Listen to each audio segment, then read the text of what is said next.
Bos días a todos e a todas. Hoxe xuntámonos para conmemorar o Día Internacional para eliminar a violencia de xénero.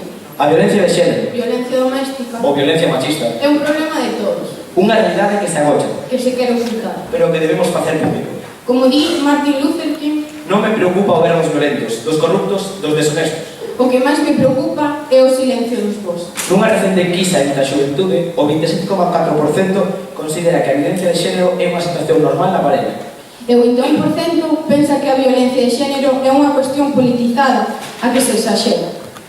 En Galicia registraronse 54 feminicidios entre 2010 e 2017. Os 2 primeiros anos documentase 4 casos anuais, Número que foi aumentando progresivamente ata 2015. que é cando se produce o rexistro máis alto, con 13 mulleres asasinadas. En España, o ano que menos vítimas houbo foron de 57, e o que máis, 85. É dicir, hai como mínimo unha vítima cada semana de violencia de xénero. Pero non só están as mortes. Iso non é máis que a punta de feber, pois nos últimos tempos multiplicaronse o número de denuncias. Segundo as estatísticas, unha de cada 4 mulleres será vítima de violencia machista ao longo da súa vida. Para denunciar esta situación, o alumnado do CPI o Cruce decide contribuir co seu gran de area nesta posta en escena.